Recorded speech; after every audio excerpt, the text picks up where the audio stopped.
Bueno, muchísimas gracias por estar aquí y contribuir a este proyecto que es tan importante para nuestra comunidad. Entonces, primeramente, bueno, queremos conocer su historia oral, sus experiencias y un poquito sobre su organización. Entonces, vamos a empezar con una pregunta muy amplia. Si nos puede contar un poquito sobre su historia personal. Claro que sí, bastante amplia. Bueno, yo me llamo Maya Sacil Fernández.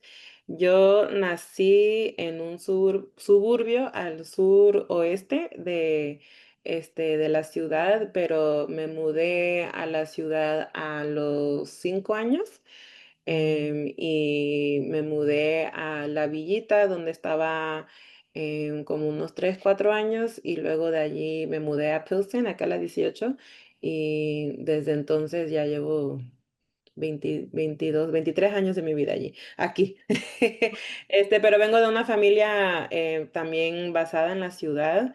Mis papás, los dos, nacieron en la ciudad de Chicago, también. Y la familia de mi papá migró como en los 60, 50, 60 a la ciudad de Chicago, de diferentes lugares. Mi abuela de Guerrero, Oaxaca, de esa zona, mi abuelo de Coahuila, pero los dos llegaron a la ciudad como en los 50 y acá se conocieron. Y luego de la familia, mi mamá, mi abuela materna era del sur de Illinois, de un pueblito que se llama Germantown. Entonces ella viene de una descendencia alemana, farmers del sur del estado, y mi abuelo materno era del Perú. Entonces él también migró a Chicago como en los 50 igual, y acá se conocieron. Entonces tengo una variedad de de diferentes tipos de raíces. Sí, mucha cultura, mucho, como muy multicultural. Sí, pero definitivamente ya son me considero como tercera generación aquí en Chicago, y pues la gran mayoría de mi vida ha sido aquí en este barrio y en esta ciudad. Ok, ok, muy interesante. Entonces, la mayoría de su vida ha sido en Pilsen, digamos. Sí. Ok. ¿Sí nos puede contar un poquito sobre su vida académica? Claro que sí.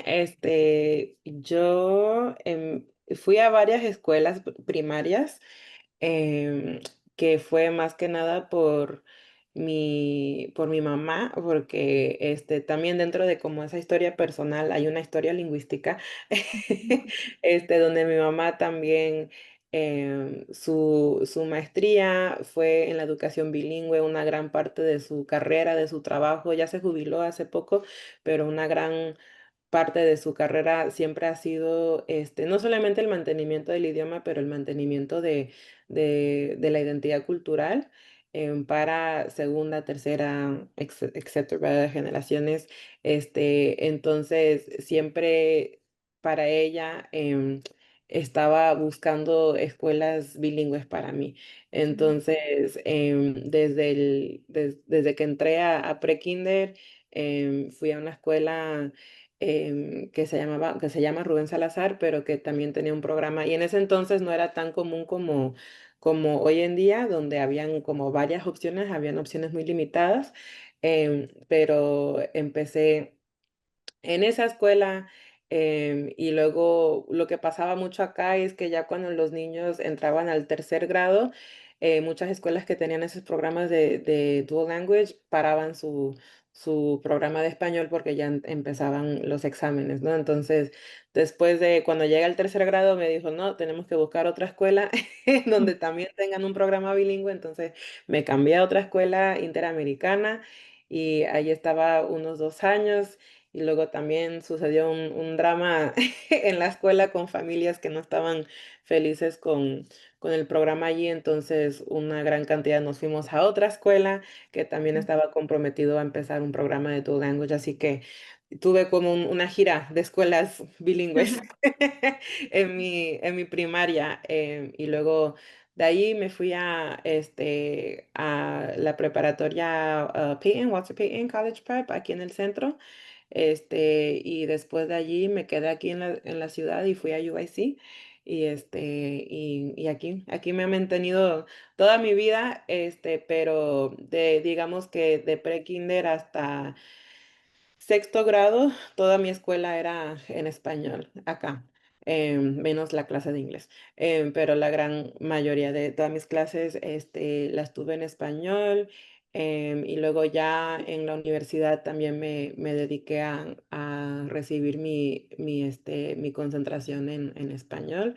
Entonces sí ha sido un, una experiencia escolar muy basado en el lenguaje.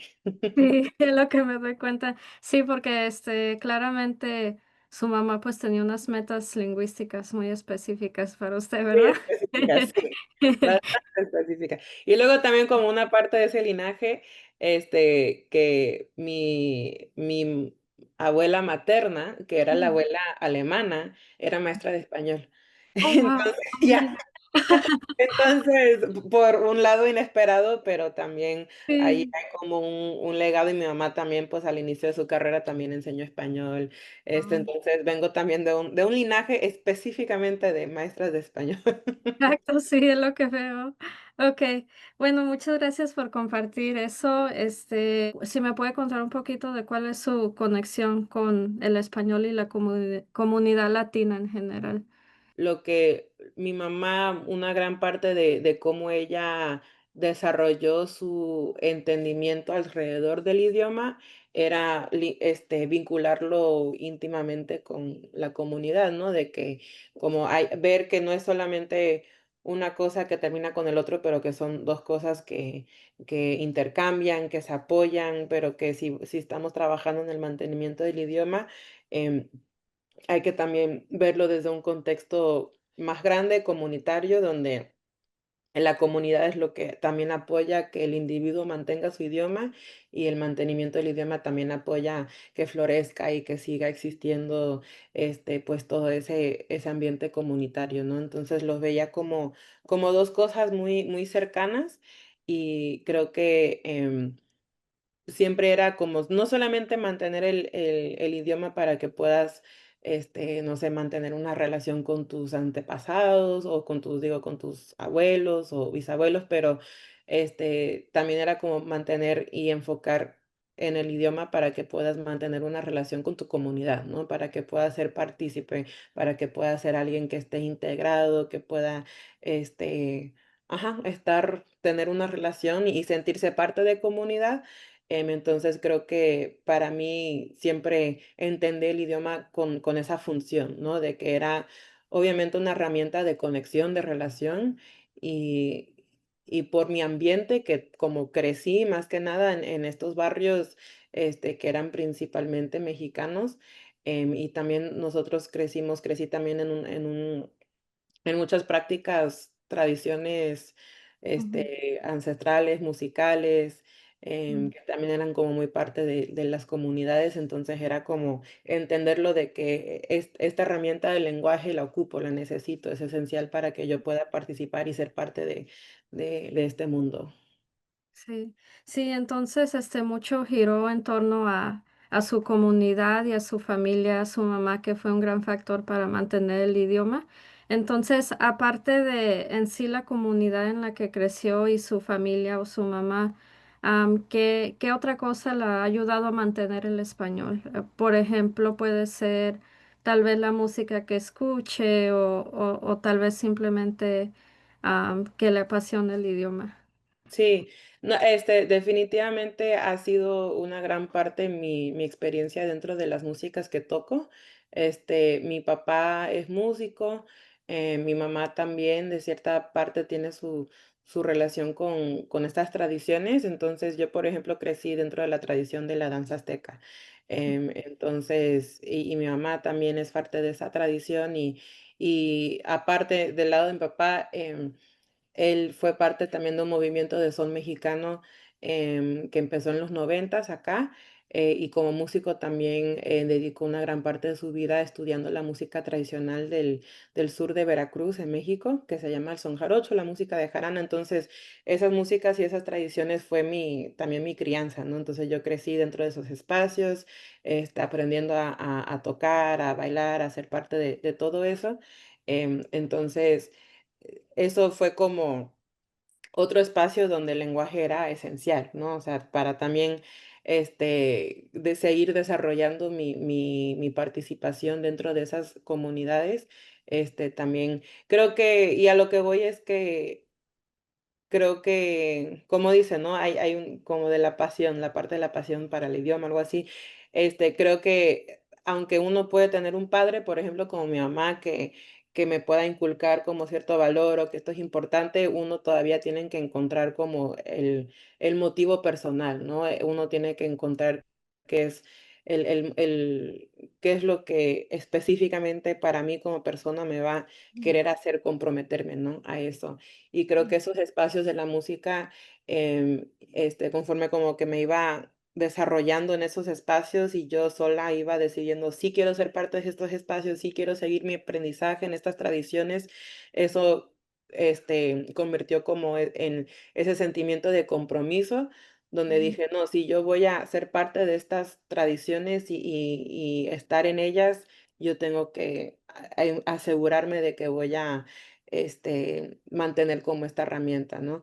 Y eso para mí pasó más que nada como como cuando tenía como terminando la secundaria, like eighth grade, eighth, ujú, seventh, entrando a high school, 13 years old, como por esa edad fue cuando cuando me empecé a comprometerme más con esas músicas, pero también con eso era comprometerme con desarrollar mi comunicación y mi lenguaje, ¿no? Entonces, y de niña siempre íbamos a Veracruz, siempre íbamos y participábamos, mucha gente de Veracruz también venía para acá, entonces siempre hubo relación, pero era como creo que va con, like, coming of age, right? Like, es esa etapa donde estás también empezando a asumir más responsabilidades en tu vida. Y también en la música hay, pues, mucha poesía histórica, como son músicas tradicionales, específicamente en la música de jarana, en el son jarocho. La versada es una parte muy, muy como esencial de la música. Y esa versada es una versada también que tiene mucho conocimiento, tiene mucha historia lingüística, esos versos también cuentan historia, ¿no? Entonces, era también como me desarrollé mucho, pues cantando y con la versada, y creo que eso también fue una herramienta muy fuerte para mi español, porque ahí es donde también empecé a no solamente escuchar y conocer otro tipo de lenguaje, no solamente lenguaje como histórica, quizás como muy de la época del reino español y que no sé qué, pero también la versada se ha desarrollado a través de los siglos, entonces también versada que es muy regional, coloquial, de esa región, porque también es una música muy campesina, muy de los pueblos, entonces también ahí como que me expuso a otra forma del idioma, ¿no? Y luego pues uno aquí también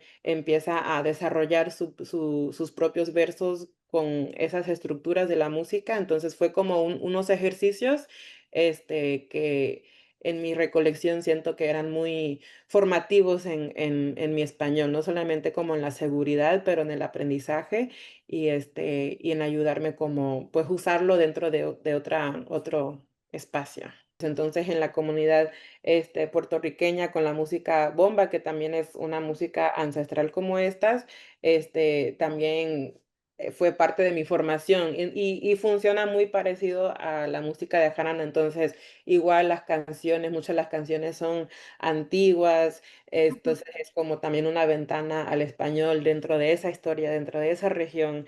Entonces, fue como otro espacio donde, igual como sucedió con estos otros espacios, ujú. lo mismo estaba sucediendo en ese espacio.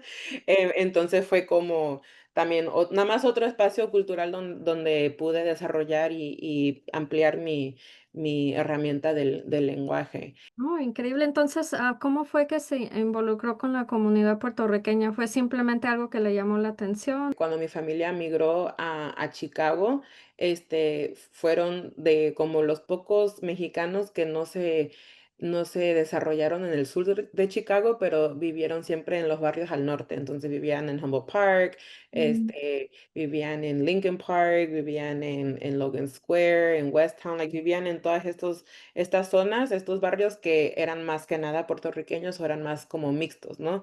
Entonces siempre mi familia tiene una historia de migración en esas ujú, zonas. ok. Pero también de niña siempre estaba muy cercana a esos barrios por diferentes motivos. Fui parte del coro de niños cuando era niña en Humboldt Park, por muchas de mis primarias, porque eran en el norte, también siempre en la escuela estaba con muchos puertorriqueños, Ujú, y luego por el espacio musical cultural en el que participaba por mi familia, siempre éramos parte de diferentes esfuerzos, eventos donde nos encontrábamos, ¿no? Nuestra comunidad musical siempre nos encontrábamos con la comunidad musical puertorriqueña, entonces siempre hubo como momentos de intercambio, ¿no? Entonces mm, yo empecé, la primera vez que me metieron en una clase de bomba tenía yo 8 años, ¿no? wow. Pero entonces era como algo que siempre conocía, ¿no? Y como estaba tan cercana a esas comunidades, uno siempre aprende Mm, de, de sus, ¿no? Las comidas, ¿no? Las palabras, o sea, como que es algo cercano, no era nada como exótico, era, sí, pues es parte de la ciudad y pues interactúo con esa comunidad. Y por el trabajo cultural, que también era como un trabajo político, porque muchas veces participábamos en diferentes esfuerzos pues, de derechos humanos, de pues, lucha por derechos para las comunidades de color. Entonces, en muchos de esos espacios, ellos también estaban presentes, interactuábamos y, mm, y para mí lo veía como wow, yo más que nunca tuve la intención así de que, yo me quiero volver no sé, cantadora o bailadora de esto, que no sé qué, pero yo lo veía como estamos siempre intercambiando con esta comunidad y para poder como profundizar nuestras relaciones, yo quisiera aprender un poco de su lenguaje y hablo específicamente del lenguaje musical, ¿no? Pero, pero también podría ser un poquito de los dos. sí, Pero porque para nosotros también cómo tocamos es una forma de también cómo interactuamos, es otro tipo de lenguaje. Y dentro de las músicas tradicionales hay un lenguaje musical muy particular, ¿no? Muy participativo, donde puedes como interactuar musicalmente sin conocerse, ¿no?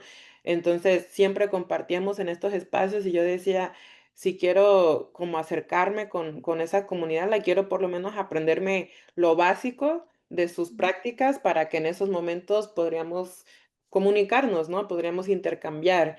Entonces empezó con eso y luego ya, pues me metí y ya me jalaron y ya, o sea, yo tengo mi mundo, yo tengo mis enfoques, pero es siempre importante mantener esa relación con pues nuestros hermanos, ¿no?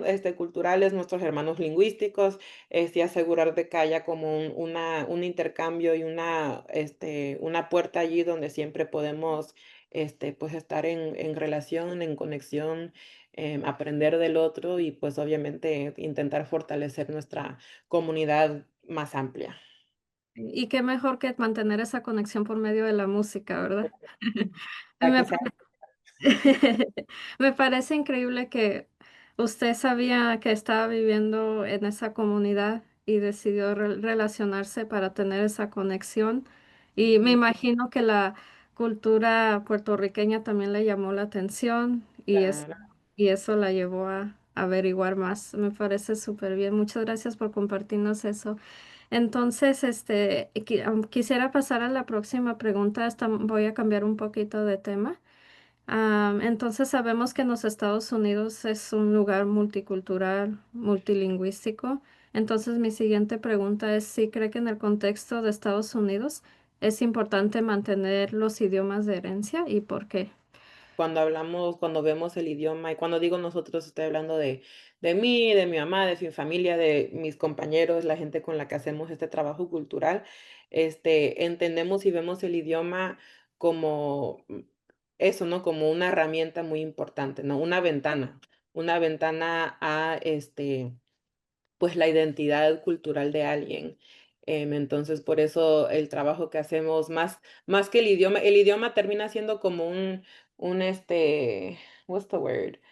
Um, Not an afterthought, pero como una consecuencia, como algo que sucede, nomás al lado. Un efecto. Un efecto, ajá, un efecto como, que acompaña, ¿no? Porque el trabajo que hacemos en realidad no está basado en el idioma, está basado en la identidad cultural.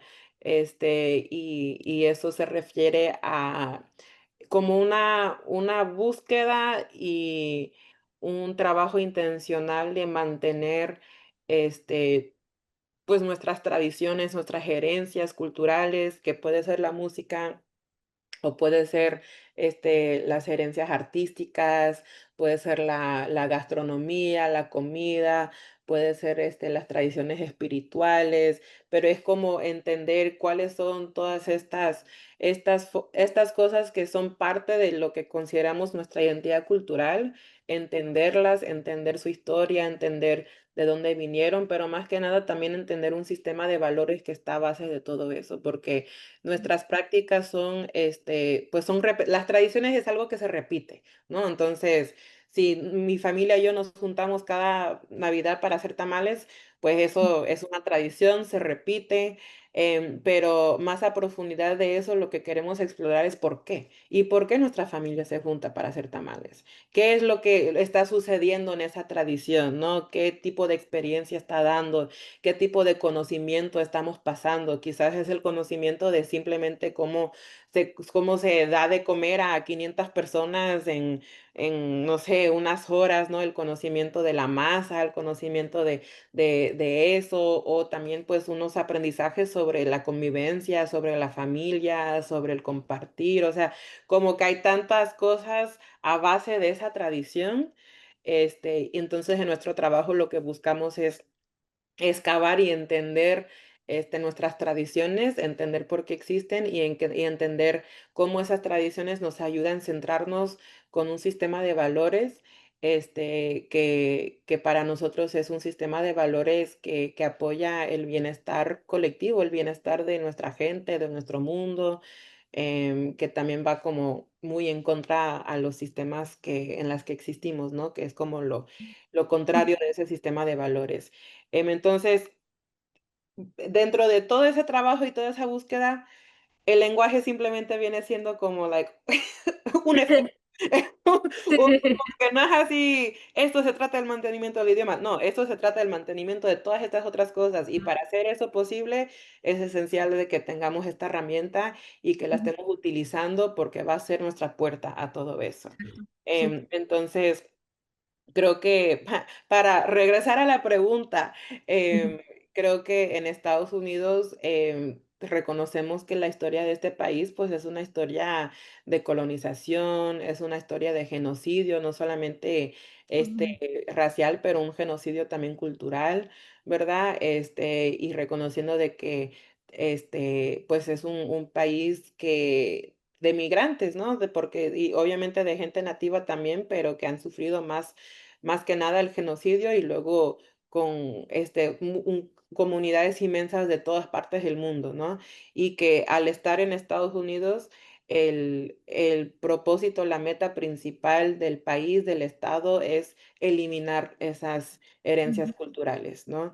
Y cuando vemos que hacen eso exitosamente, vemos gente que pierde sus sistemas de valores y que empieza a tomar decisiones que no solamente dañan a ellos mismos, pero dañan a su entorno, a su familia, a su comunidad, dañan al medio ambiente, a la naturaleza. Entonces, se ve como ese efecto, ¿verdad? De la eliminación de una identidad cultural. Entonces, otra vez regresando al lenguaje, creo que es lo más esencial, como estando aquí, rescatar y mantener esos idiomas, porque si uno tiene eso, tiene todo lo que necesita para poder reconectar, para poder rescatar, para poder asegurar de que las cosas que queremos que se mantengan vivas dentro de lo que es uno, sean. Ujú. Así que sí. En general sí. Sí, y sabemos, bueno, lo complicado que se ha vuelto mantener esta cultura, estas tradiciones, estos valores, entre más pasan las generaciones, Claro. vamos viendo cómo se van perdiendo. Entonces, por ejemplo, usted es un buen ejemplo de la tercera generación que sigue manteniendo muy viva esa cultura y el idioma. Y Sí, como, hay que reconocer que eso definitivamente es cierto, pero todo lo que costó para que sucediera, ¿no? O sea, no fue nada más algo natural que pasó. No fue así como yo reconozco y sé de que para nada no tengo una historia normal. No tengo una historia cotidiana, no soy como cualquier otra persona que creció en este barrio, o sea, tengo una historia muy particular. Y es un privilegio al final del día dentro del contexto, dentro del sistema, pero creo que también nos dice eso, ¿no? Nos dice que si queremos que nuestra gente, mantenga estas cosas, mira todo el esfuerzo y todo el trabajo, la intención que es necesario para que suceda, ¿no? Entonces, sí, eso, reconocer de que es un reto y no podemos esperar de que simplemente va a suceder, pero que es esencial no solamente la participación y el esfuerzo de los padres, pero mi mamá no lo hizo sola, ¿no? O sea, ella tuvo una intención, pero en realidad no solamente fue ella, pero fue toda la comunidad que nos rodeaba, todo el esfuerzo de tantas otras personas, organizaciones, grupos, colectivos que estaban trabajando para asegurar de que esos espacios que apoyan ese tipo de rescate sigan existiendo. Entonces, es como reconocer todas las capas de esfuerzo. sí, exactamente. Y esto obviamente lo incluye como usted fue gran parte de este esfuerzo. Hubo muchos factores a su alrededor, en su crecimiento, pero también el hecho de que usted sentía ese compromiso por mantener la cultura y el lenguaje. Y como dice usted, son valores, son tradiciones, son entendimiento de por qué hacemos tamales cada Navidad. Pero todas estas tradiciones y valores pues incluyen el idioma y es lo bonito de todo. Ok, bueno, muchísimas gracias por compartir un poquito de su historia. Ahora quiero cambiar un poquito de tema sobre, bueno, particularmente cómo se habla mucho del apoyo académico para los hablantes de herencia, algo que pues definitivamente es importante, pero su organización Son Chiquitos tiene otro enfoque. Entonces, si nos puede contar un poquito sobre los programas y las metas que tiene la organización. Claro, sí, pues son chiquitos ahora lo consideramos un programa de nuestra organización que es 18th Street Casa de Cultura. Antes Son Chiquitos era su propia organización, pero ahora el trabajo que he estado compartiendo contigo ya ha desarrollado y tenemos esta organización 18th Street Casa de Cultura. Entonces, allí es como desarrollar una variedad de programas, de servicios, todos en base a esto de la identidad cultural. Entonces, Son Chiquitos viene siendo como una raíz, un programa dentro de esa organización. Y pues el enfoque de Son Chiquitos desde el inicio era enfocarnos en los más pequeñitos, en los más chiquititos. Este, y en realidad vino también de esta em, de esta práctica del son jarocho, la música de jarana, porque nosotros teníamos un taller de niños que se llamaba Jarochicanos, ahora ya somos un grupo, un colectivo, pero era un taller para jóvenes intentando asegurar de que ellos aprendan esta tradición. Y llegó una familia muy, muy pequeña a la casa, porque los talleres los teníamos en la casa, con una niña como de 3 años, algo así, y le decía a mi mamá, oye, nos dijeron que aquí tienen música para niños, pero pues la gran mayoría de nosotros teníamos como 12, 13, o sea, una brecha muy grande. Entonces eso inspiró a mi mamá que dijera, pues en realidad son muchachos más grandes, pero creo que podemos hacer algo para, para esta niña o para los niños. Entonces ellos juntaron otros niños de su edad y mi mamá simplemente y compartió como unas canciones en español, unos libros, unos cuentos, y nosotros allí nada más apoyando con la música de fondo, y hicieron otros compañeros pues, del trabajo, hicieron unas actividades de arte, y ahí nada más empezó. Y luego ya se empezó a hacer semanalmente y empezó a crecer y ellos llamaban a sus otros familiares, amigos y todos venían y pues creo que, no lo quiero decir así sonando como egocéntrica, pero creo que dentro de este contexto, la intención, el punto de Son Chiquitos era un poco como como ese crecimiento que yo tuve, ¿verdad? Con mi infancia, que mi mamá me pudo proveer por su conocimiento, por las habilidades que tenían, era como intentar dar esa experiencia Ujú, a otros chiquitos, ¿verdad? A otros niños. ¿Cómo podemos compartir ese contexto, que estaba lleno de música, que estaba lleno de canciones, que estaba lleno de arte, y pues dar esa oportunidad a todas estas otras familias, ¿no? Ser un recurso más, para apoyar sus metas, su intención de que sus niños ujú, crezcan hablando el español, y crezcan también en relación y asociados pues, a la música, a los cuentos que son parte de la identidad cultural, ¿no? Entonces, creo que el punto era también reconociendo otra vez esta meta de qué tan difícil es no solamente hablar el español en Estados Unidos, pero de que los niños y las personas quieran hablar el español, ¿verdad? ujú. Porque todos nosotros que crecimos y nacimos aquí, hemos pasado por esas etapas. Yo pasé por mi etapa donde yo no quería hablar nada de español, yo no quería, no me gustaba, me odiaba cuando mi mamá me hablaba en español. O sea, también yo pasé por eso, y mírame. Pero también tuve esa etapa porque es muy real la parte social, ¿verdad? La parte de sentir como sentirte raro, no sentirte incluido, no sentirte seguro o cómodo. Entonces, parte de eso, y fue como algo social que me pasó a través de toda esta historia de mi herencia que te comparto, ¿no? De que como era una experiencia muy particular, que la gran mayoría de mis compañeros de escuela no eran parte de ese mundo, yo me sentía rara, me sentía súper rara, yo me sentía así como, no, diferente, ¿no? Y yo que tengo una gran necesidad de sentirme parte de, Ah, eso como que me torturaba, ¿no? Tuve toda una etapa donde yo quería ser católica, donde yo quería, o me empezaba, me ponía a ver como todas las telenovelas porque decía, no, tengo que entender, tengo que ver estas cosas, tengo que consumir como esta cultura, que es una cultura más superficial, ¿no? Es like mainstream, no es una cultura de la que yo participaba, pero todavía es parte de las sí, referencias, ¿no? Entonces era como, no, tengo que ver estas cosas, y las telenovelas también eran una gran parte para ayudarme a desarrollar mi español también, ¿no? Porque era así como consumir ese lenguaje y así poder también participar, ¿no?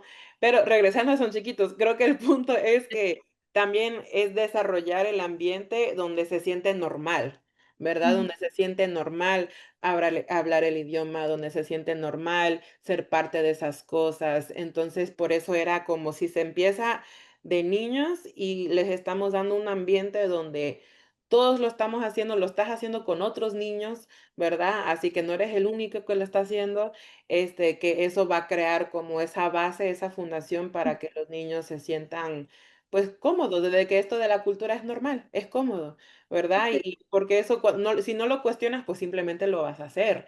Y creo que era muy importante de que era un espacio donde habían varios niños, porque igual con la música me pasó. Yo no decidí que yo quería tocar esa música hasta que fuimos a Veracruz y vi otros niños de mi edad que lo estaban tocando y haciendo y dije, ah, también lo hacen niños, no solamente mis papás y los viejos y los adultos, pero Ajá, como ver ese reflejo entre otros, sí. entonces, y otra vez, el idioma terminó siendo un after effect, like, algo al lado, ¿verdad? De que no era así como estamos enseñándote la gramática, estamos enseñándote esto, no, para nada, era estamos aprendiendo estas canciones, estamos haciendo esta actividad de arte, estamos haciendo una actividad, no sé, de repujado y comiendo, pues, estos tamales que nos trajeron, y luego ya dentro de simplemente estar en ese ambiente y que se esté hablando de esas cosas, haciendo las actividades en español, no solamente estaban ya, pues, recibiendo una gran vocabulario, ¿verdad? De tantas cosas, de la comida, de la música, pues, de la identidad, pero, pues, lo están usando, lo están practicando. Em, Exacto.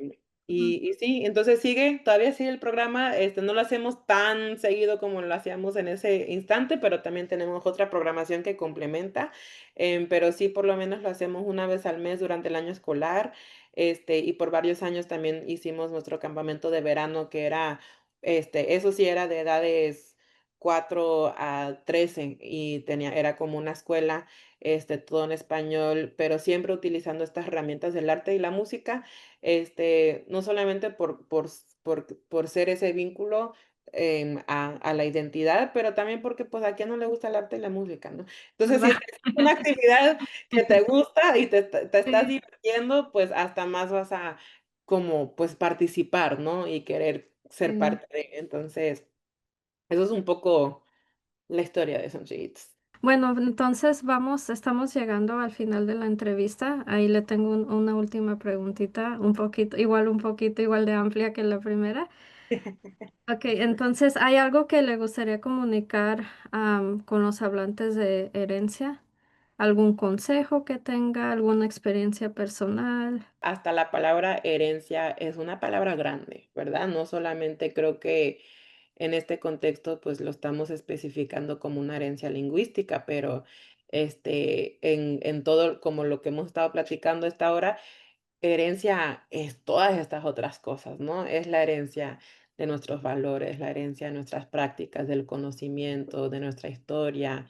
Entonces, creo que el consejo o ¿qué podría ser? La recomendación, este, la pregunta, este, es como, pues, que reflexionen cuál es esa herencia para ellos, ¿no? Como reflexionar cuál es su herencia cultural Ujú. y luego si de allí pueden encontrar o entender cuál es la función del idioma dentro de eso, ¿no? Porque creo que como lo que he compartido con mi experiencia personal, era esencial de que yo llegara en mi propia búsqueda personal interna a Mm. sentir ese compromiso, ¿no? O entenderlo. Y eso solamente vino cuando pude ver la función, como cuando pude encontrar, esto es por qué necesito tener Sí. este idioma, ¿no? Esto es el por qué necesito tener esta herramienta, porque hay esta otra cosa más grande que quiero y que me hace falta, y ahora estoy entendiendo que necesito esto para llegar a eso. Ujú. Y creo que porque luego es muy fácil poder decirles a todos, es importante que mantengas este idioma, manténganlo, habla español, bla, bla, bla, pero si no estamos también hablando del porqué, más allá de, sí, para que puedas hablar con tus papás. Okey, Ujú. pero ¿por qué es importante que hablemos con los papás, no? No, pues para que puedas hablar con tu abuela. Okey, ¿por qué es importante que hables con tu abuela? ¿No? Como que creo que es muy importante esa reflexión y hacerla, ¿no? Porque eso es lo que va a hacer que la gente llegue a su propio propósito, ¿no? Y sentirse seguros con eso. Entonces, sería más que nada como la pregunta, que entraran a esa reflexión para ellos, porque yo no lo puedo contestar para ellos, pero, Mm. que entraran a esa reflexión de, pues, de su herencia familiar, y su herencia cultural y cómo sienten que el idioma puede ser útil para eso. Exactamente. Y en espacios son chiquitos o en espacios académicos como en la universidad, también tiene que haber como un ambiente donde ellos se sientan seguros o más bien estén motivados a querer explorar el por Exacto, qué, el por qué es importante exacto. hablar con la abuela. Y sí, sí, sí, sí. No, Sí, continúa. motivarlos más que nada porque no siempre van a tener una persona o un espacio donde ellos puedan empezar a reflexionar así como lo hizo usted. el por Mm, qué se quiere comprometer a mantener la cultura, el lenguaje y las sí. tradiciones. Y creo que por eso, regresando al ejemplo de la academia y la comunidad, ¿no? O sea, ¿cuándo traes a los abuelitos a tu clase de escuela? ¿Verdad? O sea, nunca. No es como algo normal donde, ok, y mañana van a venir todos los abuelitos de todos, ¿no? Entonces, no hacemos esa conexión en ese espacio de que, like, esto es parte de eso. Pero en estos otros espacios, porque en Son Chiquitos lo que empezó a pasar no era que llegaban los padres y dejaban a los niños. No, llegaban los padres, estaban allí con los niños, porque ellos también se les estaban divirtiendo, ¿no? Y luego ya los padres empezaron a traer a sus papás y llegaban los abuelos, hasta los Ujú, bisabuelos, y en cada sesión no era solamente el niño, era el niño más cinco otras personas, porque era toda su familia, ¿no? Pero eso también era el punto y era importante, porque era no solamente sacar el niño de su contexto, pero ujú, no, que venga todo el contexto familiar comunitario para que entendamos también que cuando hablamos de comunidad estamos hablando de todas esas relaciones, de todas esas generaciones, de todas esas capas. Y si estamos utilizando el lenguaje en ese contexto, pues también nos permite ver y entender la función, ¿no? Y por qué es importante. Pero si nada más lo estamos haciendo en el salón, en la escuela, pues uno no puede que nunca llegue como a esa reflexión, ¿no? Entonces, ujú, definitivamente eso, pero tengo que decir, en mi experiencia personal, creo que la escuela también fue útil porque creo que me permitió desarrollar más seguridad lingüística, ¿no? Porque era como un espacio donde podía por lo menos tener como una reafirmación, quizás, aunque sea flawed, o aunque sea como académica, o aunque sea eso, pero de todos modos era como darme herramienta gramática y cosas así para sentirme más segura en mi práctica en ese otro espacio, ¿no? ujú.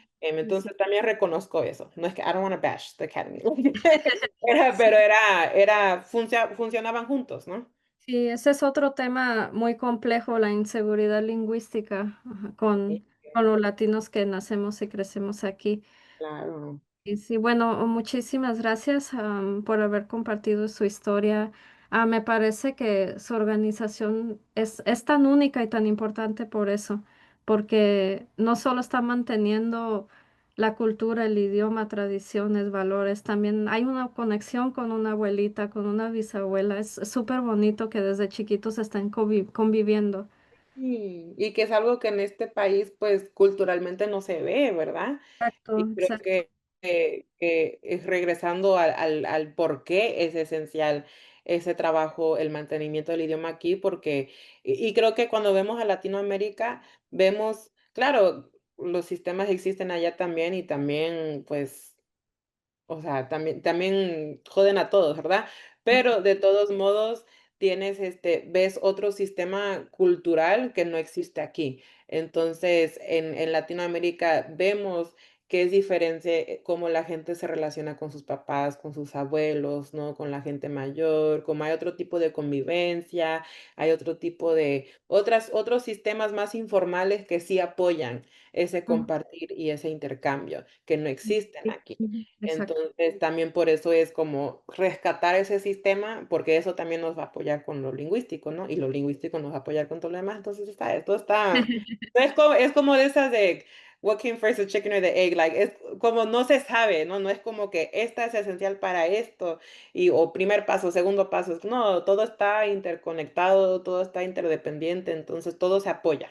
¿Verdad? Entonces asegurar que por lo menos todos los factores están presentes y lo demás es magia. Exactamente, magia. Bueno, bueno, hemos llegado al final de nuestra entrevista. Muchísimas gracias, primero que nada, por haberse tomado el tiempo de estar aquí y compartir un poco sobre su historia. Pero también hablo por mí y hablo por la comunidad. Gracias por el gran labor que están haciendo. De verdad que es algo tan único y como dice usted, tan limitado en este país. Entonces, muchísimas gracias. Gracias, Yanis.